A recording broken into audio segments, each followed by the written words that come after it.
Hello everyone, welcome back to my YouTube channel.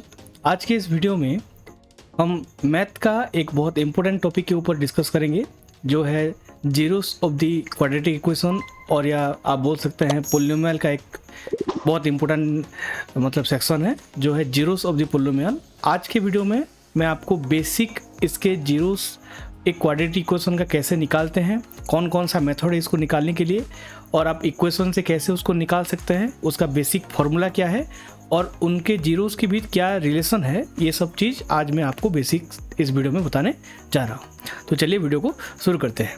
मेरे channel में बहुत mathematics, SST, science, competitive exam related बहुत सारे इंपॉर्टेंट वीडियो मैंने शेयर किया है। अगर आपको मेरा कंटेंट अच्छा लगता है तो आप चैनल को सब्सक्राइब कर सकते हैं। तो चलिए वीडियो को शुरू करते हैं। तो चलिए पहले समझते हैं क्वाड्रेटिक इक्वेशन का फॉर्मेट, जो बेसिक फॉर्मेट कैसे होता है। मैं यहाँ पे देखिए उसका जो बेसिक फॉर्मेट है क्वाड्रेटिक इक्वेशन का, मैं यहाँ पे लिख रहा हूँ।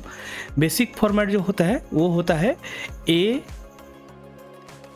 X square plus B X plus C equals 0।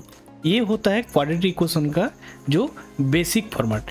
यहाँ पे देखिए तीन, जो ए बी एंड सी है, ये किस किस का कोफिशिएंट है। ए है एक्स स्क्वायर का कोफिशिएंट, बी है एक्स का कोफिशिएंट, और सी एक कांस्टेंट है, मतलब कुछ एक नंबर होता है। तो पहले कोई भी इक्वेशन आपको दिया गया हो, आपको इस फॉर्मेट में उसको कन्वर्ट करना है। इस फॉर्मेट अगर आप कन्वर्ट करेंगे देन आपको बहुत इजी हो जाएगा, मतलब जीरोस ऑफ द पोलिनोमियल निकालने के लिए। तो ये यहाँ पे देखिए x का हाईएस्ट पावर यहाँ पे कितना है, 2 है। मतलब इसका सॉल्यूशन भी क्या निकलता है, ऑलवेज 2 निकलता है। मतलब ऑलवेज क्वाड्रेटिक इक्वेशन का 2 सॉल्यूशन, 1 एक निकलता है और एक सॉल्यूशन 2 निकलता है।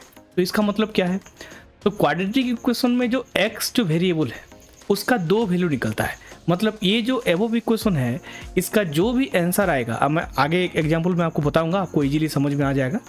अगर आपको एक क्वाड्रेटिक इक्वेशन का सॉल्यूशन फाइनली 2 वैल्यू उसका आ रहा है, मतलब वो 2 वैल्यू को अगर x की जगह, वेरिएबल की जगह हम रिप्लेस करेंगे या डालेंगे, देन जाके उसका वैल्यू 0 आएगा।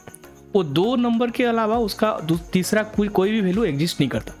इसलिए जो x का हाईएस्ट पावर जो डिग्री 2 है, जो डिग्री बोलते हैं x का वेरिएबल का हाईएस्ट पावर अगर डिग्री 2 है, देन उसको क्वाड्रेटिक इक्वेशन बोलते हैं या क्वाड्रेटिक पोलिनोमियल बोलते हैं। और उसी क्वाड्रेटिक पोलिनोमियल के रिलेटेड 2 सॉल्यूशन जो है, एक सॉल्यूशन क्या बोलते हैं हम, सॉल्यूशन 1 को हम अल्फा बोलते हैं और दूसरा सॉल्यूशन को हम बीटा बोलते हैं। ठीक है, तो ये हो गया बेसिक क्वाड्रेटिक जो इक्वेशन है, इसका आपका बेसिक फॉर्मेट, और उसको मतलब कैसे आप देख के ही ए बी सी निकालेंगे, और माइंड में आपका क्लियर आइडिया हो जाना चाहिए कि इसका 2 सॉल्यूशन निकलेगा। एक जो है उसको अल्फा बोलेंगे और दूसरा जो सॉल्यूशन है इसको बीटा बोलेंगे। कहीं कहीं पे सॉल्यूशन की जगह इसको रूट्स भी बोलते हैं। सेम चीज़ है, बस समझने की अलग अलग टेक्निक है। कोई सॉल्यूशन 1 भी आप पढ़ के आप ऐसे आगे बढ़ सकते हैं, और कोई roots of the quadratic equation भी इसको बोला जाता है। तो अभी हम ये जो 2 रूट्स हैं, इनके बीच एक रिलेशन है जो एग्जाम में बहुत इंपॉर्टेंट है। ये रूट्स के जो अल्फा और बीटा के बीच में रिलेशन हर लेवल के एग्जाम में आता है। 10th बोर्ड में इंपॉर्टेंट है, 12th बोर्ड में इंपॉर्टेंट है, और आगे भी अगर आप हायर स्टडी करेंगे हर जगह इसका इस्तेमाल होता है। तो ये एक ऐसा फॉर्मूला है, जैसे हम a + b का होल स्क्वायर पूरा कंपल्सरी सबके मुंह में होता है, सबको याद होता है। ये फॉर्मूला भी आपको याद होना पड़ेगा।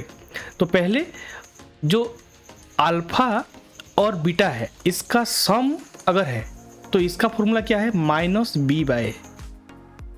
-b मतलब यहाँ पे देखिए b जो है, मैं बोला था कि किसका कोफिशिएंट है, x का कोफिशिएंट है, और a जो है किसका कोफिशिएंट है, x स्क्वायर का कोफिशिएंट है।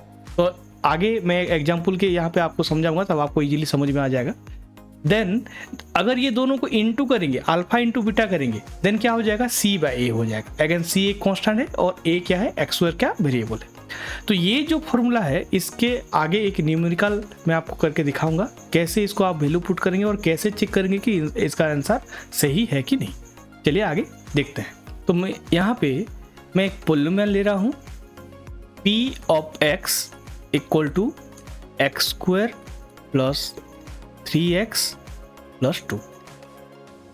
ठीक है, तो मैं एक पोलिनोमियल ले रहा हूँ x² + 3x + 2। तो पहला आपका काम क्या है, पहले यहाँ पे आपको a b c निकाल देना है। a क्या है, यहाँ पे 1 है देखिए, b क्या है, यहाँ पे 3 है, और c यहाँ पे क्या है, 2 है। तो अभी अब रूट्स के अंदर जो रिलेशन है हम उनको निकालेंगे, जैसे alpha plus beta sum of the roots, या मतलब अल्फा प्लस बीटा को अगर प्लस करके तो फॉर्मूला क्या है माइनस बी बाई ए हो जाता है। तो माइनस बी बाई ए मतलब यहाँ पे देखिए माइनस तो माइनस रहेगा और बी की जगह यहाँ पे वैल्यू हो जाएगा 3 और ए की जगह वैल्यू 1 है तो ये आ जाएगा -3। ये हो गया दोनों रूट्स के अंदर जो रिलेशन है वो सम ऑफ द जीरोस का relation. Then again alpha into beta क्या हो जाएगा सी बाई ए हो जाएगा।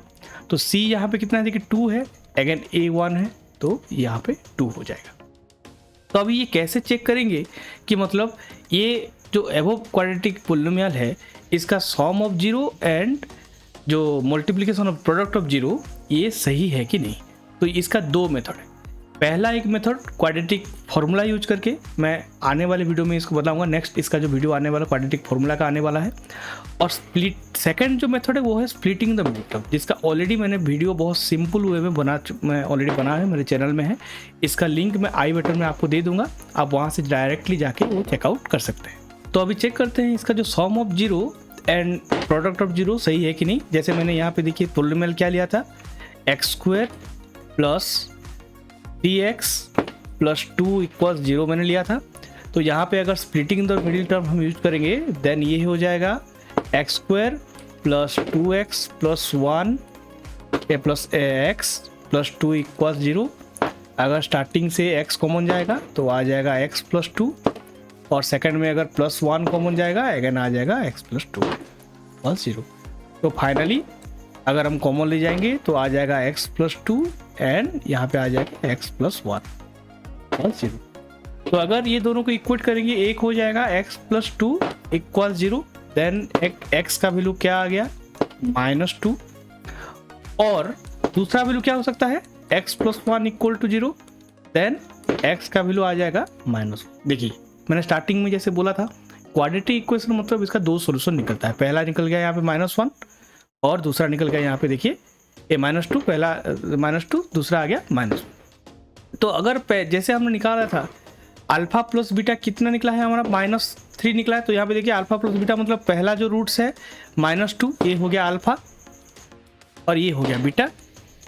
तो अगर अल्फा प्लस बीटा हम कितना निकाले थे -3, तो यहाँ पे देखिए -2 -1 -3 तो ये बस सही है। अगर अल्फा बीटा हमारा कितना निकला था 2 निकला था। तो देखिए अल्फा बीटा -2 इंटू अगर -1 करिए 2 देन आपका आ गया यहाँ पे 2।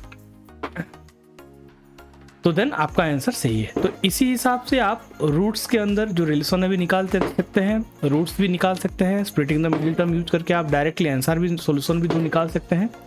और जो एग्जाम में आता है डायरेक्ट मतलब आपको पॉलिनोमियल दे देगा और वहाँ पे find the relation between the zeros alpha and beta बोलेगा, ये भी आप इजीली बहुत सॉल्व कर सकते हैं। आई होप इस वीडियो में मैंने आपको बेसिक पूरा डिटेल में बता दिया हूँ। मेनली मैथ रिलेटेड जो भी टॉपिक है यहाँ पे आप जितना ज़्यादा प्रैक्टिस करेंगे उतना ही आपको ज़्यादा बेनिफिट मिलता है। बिना प्रैक्टिस के मैथ पॉसिबल नहीं है। जितना आप ज़्यादा प्रैक्टिस करेंगे, जितना आप नंबर ऑफ क्वेश्चन ज़्यादा करेंगे उतना ही आपका कॉन्फिडेंस बढ़ता है। एक नंबर से एक एग्जाम्पल से कभी भी कोई भी कॉन्सेप्ट आपका मतलब मेरा हो गया है ये आप बिल्कुल भी समझना मतलब बेवकूफ़ी होता है। इसलिए जितना नंबर ऑफ क्वेश्चन आप हो सके प्रैक्टिस कीजिए। अगर इस टॉपिक के रिलेटेड कोई भी डाउट है आप मुझे कमेंट सेक्शन में ज़रूर बोलिए, मैं ट्राई करूँगा आपका सारा डाउट क्लियर करने के लिए। तो thank you so much for watching.